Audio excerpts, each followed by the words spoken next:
Paul's letter to the Galatians. It was written to a number of churches in the region of Galatia where Paul had traveled on one of his missionary journeys. You can read the stories in the Book of Acts. He wrote this important letter from a place of deep passion and frustration. Here's the backstory.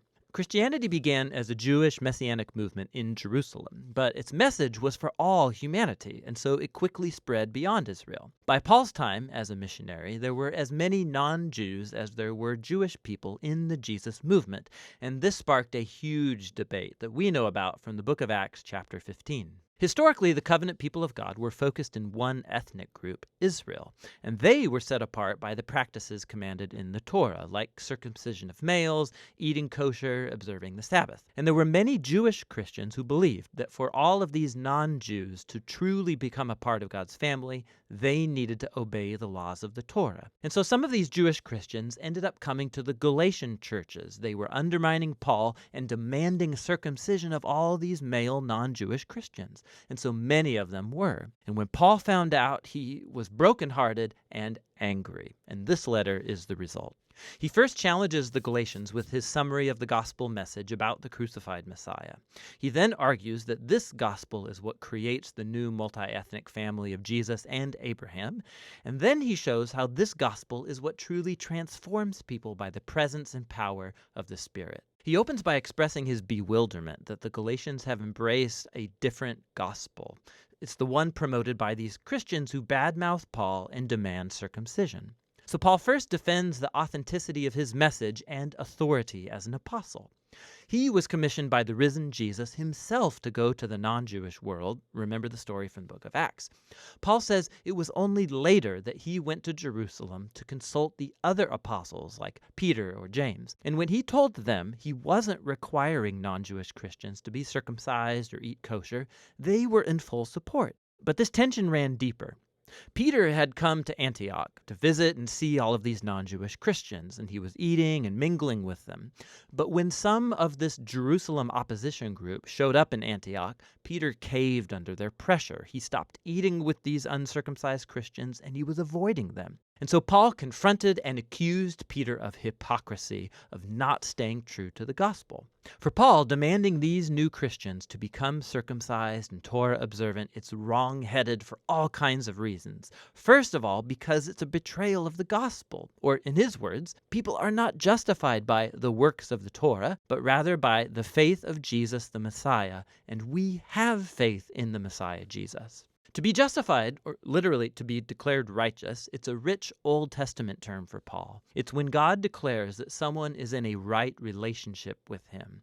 They're forgiven, they're given a place in God's family, and they are being transformed by God's grace. And it's Paul's conviction that no one can be justified by observing the commands of the Torah, but only by the faith of Jesus. This is a dense phrase, and it could refer to Jesus' own faithfulness in living and dying on our behalf, or it could refer to our own trust and devotion to Jesus. Either way, the point is clear. People are justified only through trusting in what God did for them through Jesus, not by what they do for themselves. At the heart of Paul's gospel is this claim that when people trust in the Messiah Jesus, what's true of him becomes true of them. His life, death, and resurrection become theirs. Or in his words, I've been crucified with the Messiah, and it's not I who come back to life, it's the Messiah living in me. And the life I now live, I live by faith in the Son of God who loved me and gave himself for me. And so the reason anyone can say that they are right with God or belong to Jesus' covenant family, it's not because they obeyed the laws of the Torah. It's only because of what Jesus did for them that they could never do for themselves.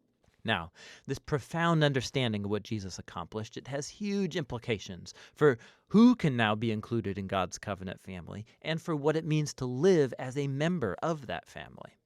So Paul first turns to the stories about Abraham in Genesis, how he was justified or declared righteous before God by simply having faith, by trusting in God's promise that one day all nations would find God's blessing through him and his offspring. God's purpose was always to have one large multi-ethnic family of people who relate to him on the basis of faith, not on the laws of the Torah. But that raises an important question. Why did God give the laws of the Torah to Israel then? Here, Paul offers a very brief and dense explanation that he will later fill out in his letter to the Romans. He observes that the laws of the Torah were given to Israel at Mount Sinai long after God's promise to Abraham. And if you read the Torah carefully, he says, you'll see that God always intended the laws to be a temporary measure. He says the laws had both a negative and a positive role. Negatively, the laws acted like a magnifying glass on Israel's sin.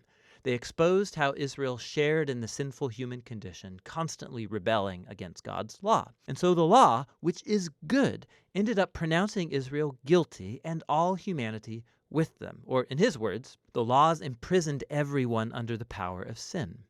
But the laws also had a positive role. They acted like a strict school teacher that kept Israel in line until the coming of the promised offspring of Abraham, the Messiah. And once the Messiah came, he fulfilled the purpose of the laws on Israel's behalf. Jesus was the faithful Israelite who truly loved God and neighbor. And as Israel's king, he died to take the curse and consequence of Israel's failure into himself and bring redemption. And so now through Jesus, the offspring of Abraham, God's blessing can come to all people, regardless of their ethnicity, social status, or gender. For Paul, requiring Torah observance from non-Jewish Christians, it makes no sense. It's acting as if Jesus didn't fulfill God's promise or deal with our sins. It neglects the new freedom gained for us through Jesus and the gift of the Spirit, and it limits God's promise and blessing to one ethnic family. But, Paul's opponents might argue, the laws of the Torah, they're a proven guide to living according to God's will. How will non-Jewish Christians learn this? Paul responds in chapters 5 and 6 by describing how Jesus' transforming presence through the Spirit is the key. The laws of the Torah are good. They're wise, Paul says. In fact, they can all be summarized, as Jesus did, in the command to love your neighbor as yourself. But the laws, good as they are, they did not give Israel the power to obey them. In contrast, the good news is that Jesus did fulfill the laws on our behalf, and now he lives in us through the Spirit, making his people into new humans who fulfill the law by loving others. So Paul goes on to contrast this old and new humanity.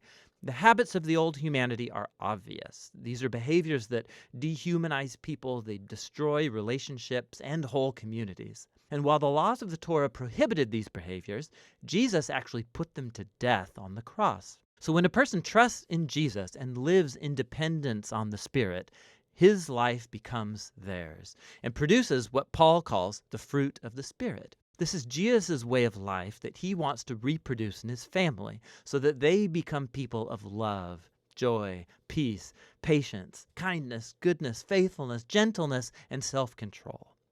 But this fruit isn't automatic, Paul says. It requires cultivation, just like real fruit. Or in his words, if we live by the Spirit, we have to keep in step with the Spirit. This requires intentionality.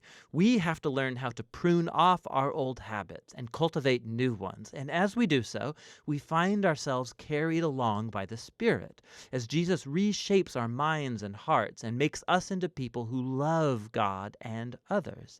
And in this way, Jesus' people fulfill what Paul calls the Torah of the Messiah. In the end, Paul concludes, this requirement for Christians to become Torah observant or be circumcised, it's an adventure in missing the point. What really matters is God's new creation, this new multi-ethnic family of the Messiah, people full of faith in Jesus who are learning to love God and others in the power of the Spirit. And that's what the letter to the Galatians is all about.